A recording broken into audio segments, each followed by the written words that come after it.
Hey guys, so it's still a little cool out here.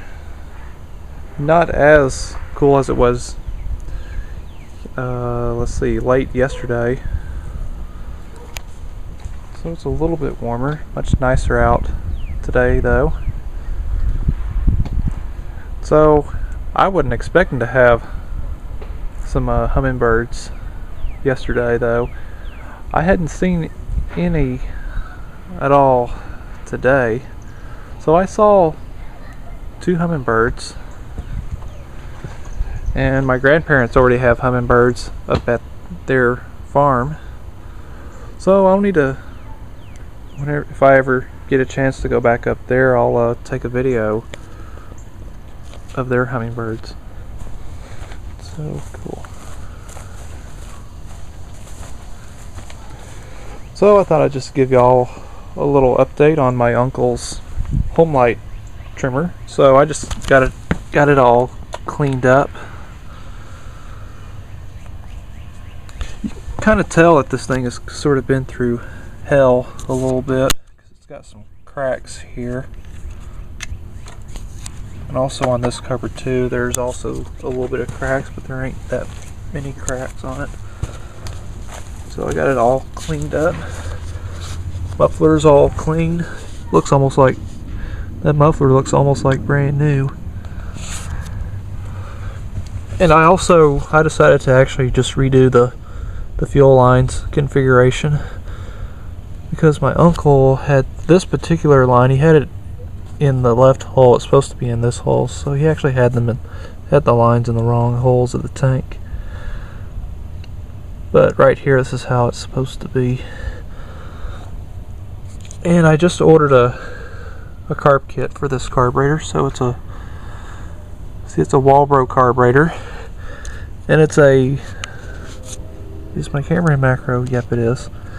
So the model on this carburetor is a UT-20779. So this carburetor does require a repair kit number K24 watt. That's just for the complete rebuild kit. Now if you need a kit for just the gaskets and diaphragms, it would be a D22 watt.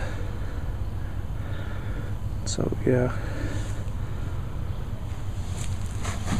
so I kind of did clean the carburetor a little bit. It was a little bit dirty, but not too bad, and I put it all back together. The diaphragms to me didn't seem to look that bad. The metering diaphragm was a little bit wrinkled, because after I threw it all back together, I tried starting it and it wouldn't start. So I'm assuming it's probably just that metering diaphragm could be the cause.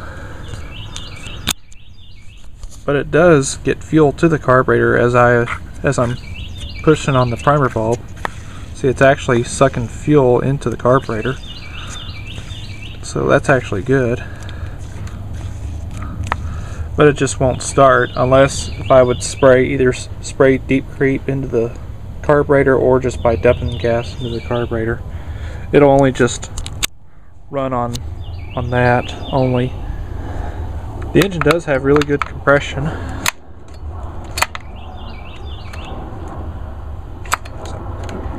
As you can see there, she's got really good compression. Yeah, I know this thing's kind of moving on me because this is a direct drive shaft.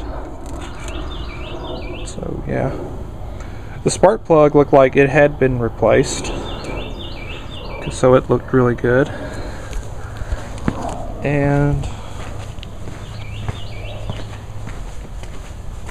so just cleaned the air filter. I'm just letting it sit here to let it dry. Feels like she's dry already, so now I'll just put some oil on it. Got the air cleaner cover all cleaned up. And so yeah, so hopefully I can get this thing running for my uncle.